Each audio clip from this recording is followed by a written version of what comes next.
Welcome to the 10th annual TO Webfest. My name is Leah. I'm the festival director, first-time festival director. I'm excited that you all made it early in the morning. Thank you for being here.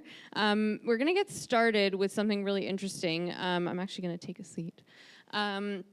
We did yesterday, we convened an international group of web series producers, funders, platforms, and festivals to talk about some of the key issues currently facing the industry. It was a fascinating conversation, and many people in the room were there.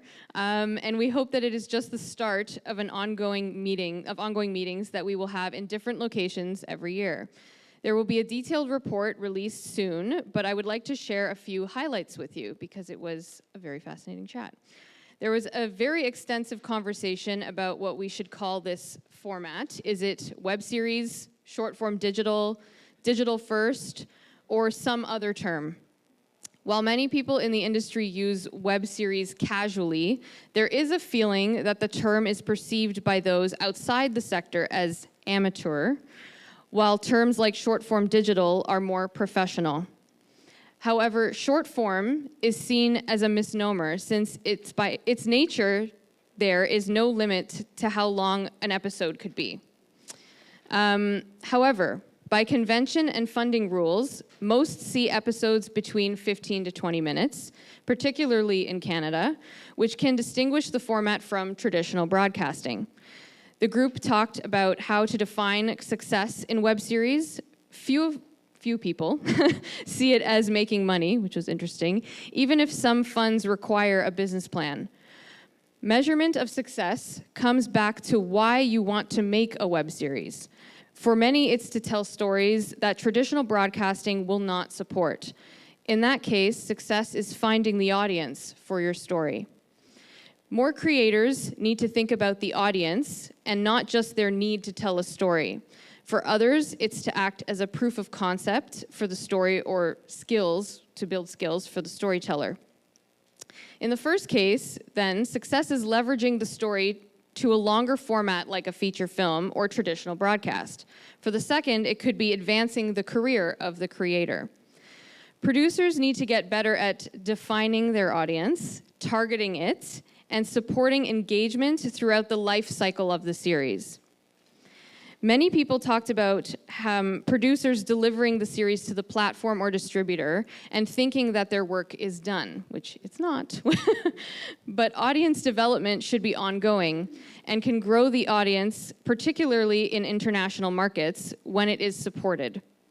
Audience development is a skill that most producers do not have. The international distributors in the meeting were very positive about the opportunities on both digital platforms around the world, but also on broadcast platforms.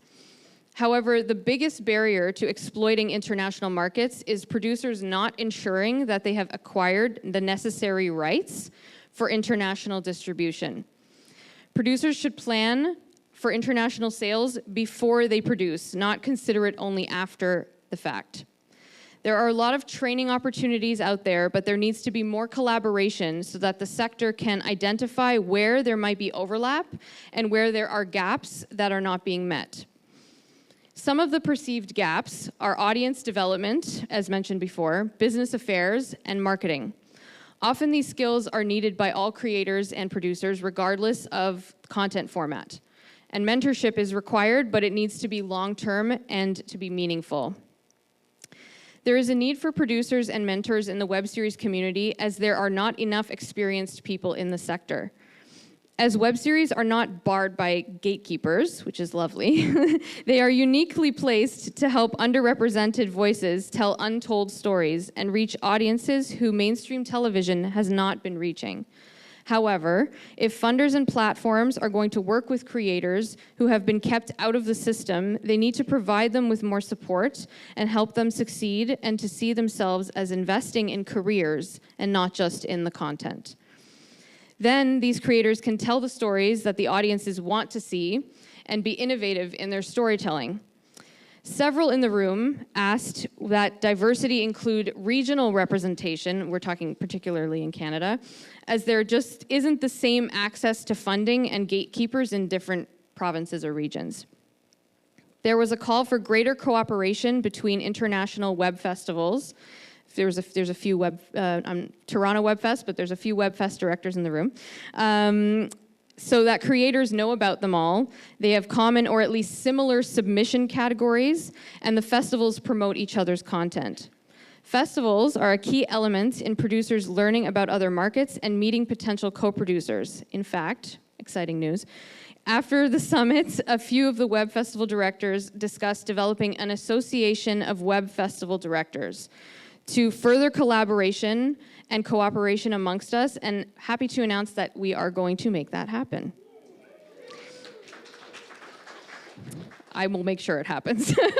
The big takeaway for most people from the day was that we need to talk more to each other, share ideas, challenges, and opportunities, and work together towards success. So that is a highlight. It was a full day of discussion, but that is a highlight of what was discussed, and you can stay tuned for the final report that will be coming out soon. So I guess next up is someone you probably are all excited to see. I'm gonna call.